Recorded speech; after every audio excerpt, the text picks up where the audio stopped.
Radio Auto, l'occasion rêvée. Avec AD, le réseau 2000 garagistes et carrossiers multimarques. Chaque samedi, Sud Radio et ses partenaires de Mobility TV essayent pour vous un véhicule sur le marché de l'occasion. Avec nos 3 spécialistes, dans un instant, on essaiera l'Opel Astra. Laquelle, on vous le dira, dans quelles conditions vaut-elle le coup? On sera avec nos 3 spécialistes pour vous le dire tout de suite.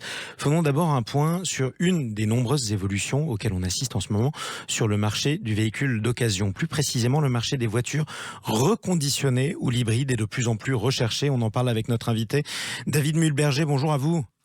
Bonjour. Et bienvenue sur Sud Radio, directeur Retail France d'Auto Héros, spécialiste de la vente en ligne de voitures reconditionnées. Alors on rappelle d'ailleurs en un mot, c'est important pour tous ceux qui nous écoutent sur Sud Radio, la différence de définition entre voiture d'occasion et voiture reconditionnée. Une voiture reconditionnée, c'est une voiture sur laquelle on va intervenir pour remettre à jour toute la mécanique et faire éventuellement des opérations de carrosserie si besoin. L'idée, c'est que le véhicule ressemble quasiment à un véhicule neuf. Elle est comme neuve. Mais au prix de l'occasion. Au prix de l'occasion. Elle est comme neuve et au prix de l'occasion. Et justement, ce véhicule, plutôt ce marché, a de plus en plus tendance à plébisciter l'hybride, qui est très recherché manifestement dans la demande de véhicules reconditionnés. On est à quelle proportion à peu près ? Aujourd'hui, on va être sur environ 10%. Donc en fait, véhicule reconditionné, disons que le modèle moyen va avoir entre 5 et 10 ans. Donc on est quand même sur une occasion assez récente. Et effectivement, l'hybride, c'est quelque chose qui, dans le neuf, a commencé à vraiment se développer depuis 2-3 ans. Donc là, on commence à les voir, ça commence à être vraiment significatif dans l'occasion. Ouais. Alors de quel type d'hybride on parle d'ailleurs? Hybride rechargeable ou l'hybride des premières générations comme de la Toyota Prius par exemple? Aujourd'hui, on est plutôt sur la première génération, puisqu'hybride rechargeable, c'est vraiment une technologie qui s'est répandue en sortie de confinement. Voilà, exactement. Et ça, c'est important de le savoir. Parlons par ailleurs de ces voitures à moins de 10 000 euros qui sont les plus demandées. On parle desquelles? Forcément, à ce budget-là, on a pas mal de citadines, donc là de la Twingo, de la C1. Après, on commence à avoir pas mal de berlines. Enfin, je pense que le best-seller chez nous, ça va être la 208, typiquement, première génération, qui garde un design assez frais et dont on trouve pas mal d'exemplaires à moins de 10 000 euros. Et moins de 100 000 km, qui est important. Merci pour cet éclairage. En tout cas, David Mulberger, directeur Retail France d'Auto Héros, spécialiste de la vente en ligne de voitures reconditionnées. Je vous le disais, chaque samedi, on essaye pour vous un véhicule sur le marché de l'occasion, au sens large, pas forcément reconditionné. On est avec notre spécialiste Jean-Christophe Lefebvre. Bonjour à vous. Bonjour. Journaliste à Flotte Automobile qu'on retrouve tous les samedis sur Sud Radio. Grégory Pelletier est avec nous. Bonjour à vous. Bonjour Jean-Marie. Vous êtes directeur de la rédaction de l'Argus et Guillaume Arnonnet en duplex sur Sud Radio. Bonjour à vous. Bonjour Jean-Marie. Directeur général d'Enchères VO. On essaye l'Opel Astra aujourd'hui sur le marché de l'occasion. Même question rituelle, quel Opel Astra? Moi j'ai presque grandi avec des Opel Astra autour de moi. Donc combien de générations, tiens, Grégory Pelletier? 6 générations. 6 générations à partir de quelle année?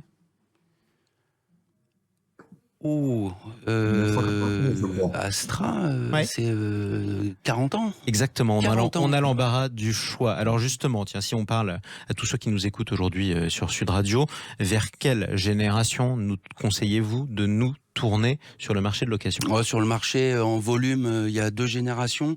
La 4e, 2009-2017, et surtout la 5e, 2015-2022. La 6e est sortie cette année. C'est ça. Donc en volume, ça sera plutôt ces 4e et 5e générations. L'avant-dernière et l'avant-avant-dernière génération. Quel type de motorisation? Alors, type de motorisation, c'est surtout le marché qui décide. Sur la 4e génération, c'est à 90% le parc est en diesel. Donc les essences, c'est une perle rare. On en trouve un petit peu plus sur la 5e génération. Donc le choix, il est quand même assez limité. Si on veut pas de diesel. Vous m'entendez dire j'ai rien personnellement contre le diesel, mais c'est vrai que ce sera de plus en plus compliqué de rouler à l'intérieur d'une zone à faible émission à partir du 31 décembre 2024 en théorie, si jamais on roule au diesel. Qui suis-je? Tiens, Jean-Christophe Lefebvre, qui suis-je si je roule en Opel Astra d'occasion? C'est une voiture qui a plutôt une image jeune, on va dire, et qui, en ville et dans les grandes agglomérations, a plutôt été effectivement trouver sa clientèle là. En revanche, dans nos campagnes, c'est une voiture compacte, donc la taille d'une 308 ou d'une Mégane, qui a aussi trouvé une clientèle un peu plus mûre, on va dire, et qui a toujours été séduite depuis très très longtemps par la qualité réputée d'Opel en général. Même si parfois cette qualité peut être mise en cause, mais et c'est vrai que sur une Astra, a priori, on n'a pas de souci. On pourra reparler plus tard de la dernière génération qui est en réalité fabriquée et conçue chez Peugeot. Mais sur les générations précédentes, beaucoup de fiabilité. Une image de fiabilité qui n'est pas qu'une image d'ailleurs. Parlons du prix. Guillaume Arnonnet, notamment sur le marché des enchères. La dernière et l'avant-dernière, enfin l'avant-dernière et l'antépénultième génération d'Opel Astra, on part à peu près sur quel prix ? Alors c'est un véhicule qui reste accessible, alors qui en termes de produits, comme on vient de le dire, est plutôt très apprécié, mais qui reste quand même beaucoup moins couru que ses cousins français, en particulier la Mégane, la 308, et sans parler de ses cousins allemands, la Golf. Donc c'est quand même sur un marché, c'est un produit qui s'adresse plus à une clientèle, j'allais envie de dire de niche. Donc on a des produits qui restent quand même plus accessibles que ce dont on vient parler. Donc si vous voulez une petite Astra avant-dernière génération avec 80 000 km, voilà, dans les 10-12 000 euros, vous allez pouvoir accéder à ce genre de voiture. Donc c'est un véhicule qui va rester quand même très accessible pour le marché et qui reste un très bon rapport qualité-prix. Effectivement, si on arrive à en trouver, parlons de la fiabilité. Il l'évoquait Jean-Christophe Lefebvre, Grégory Pelletier. L'avant-dernière génération a-t-elle des problèmes de fiabilité ou même pas? Ou c'est toujours la robustesse de... L'avant-dernière génération a été mieux construite. La quatrième génération qui avait les moteurs diesel, notamment en développement avec Fiat, il y a eu quand même beaucoup de soucis, notamment sur les 1,3 litre CDTI, 1,7 litre CDTI, avec des encrassements, beaucoup de soucis. Donc préférer l'avant-dernière génération de très loin. Quel usage puis-je en avoir? Un usage autant rural que routier ou qu'urbain?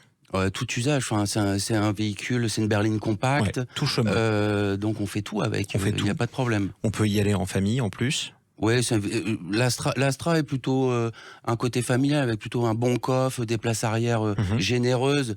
C'est pas le cas de toutes ses concurrentes, mais c'est un produit qui est assez polyvalent. Un produit polyvalent, ce qui est quand même assez important.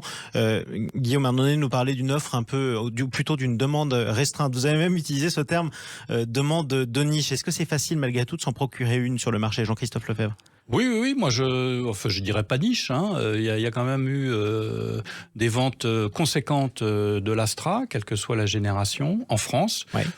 Pour partie due aux entreprises, Opel a toujours eu une stratégie de commercialisation en entreprise. C'est des voitures qu'on retrouve sur le marché 3 ans après, ou plus. Alors malheureusement en diesel, alors que les moteurs essence chez Opel sont des moteurs maison qui fonctionnent très bien. Donc si vous voulez, moi je dirais aussi avec la carrosserie break, c'est une voiture plus large qu'une voiture de niche. Même si elle a quelques tares génétiques du fait d'abord de son appartenance à General Motors, donc des motorisations Fiat, puis maintenant, mais c'est plus une tare, elle appartient à Stellantis avec Peugeot. Donc le moteur Peugeot est meilleur que le moteur Fiat. En tout cas, on l'aura. Non, j'ai pas dit ça. Non, vous l'avez tellement sous-entendu qu'on a fini par le comprendre en tout cas. Et du coup, on va terminer avec vous, évidemment, Guillaume Arnonnet. Faut-il y aller ou pas? Bah oui, il faut y aller. C'est vraiment un produit. C'est un produit qui est un bon produit en termes de fiabilité. Il n'y a quand même pas eu de défaut majeur et sur un segment qui est assez concurrentiel. On va dire face à la 308 et la Renault Mégane, elle sort un petit peu du lot. Donc il n'y a aucun souci à partir sur un choix de l'Opel Astra. Eh bien, merci à tous les trois pour cet essai. Guillaume Arnonnet, Grégory Pelletier, Jean-Christophe Lefebvre. On vous retrouve samedi prochain, le jour de la veille de Noël. Ce sera important. On verra ce qu'on pourra vous offrir à vous tous qui nous écoutez sur Sud Radio.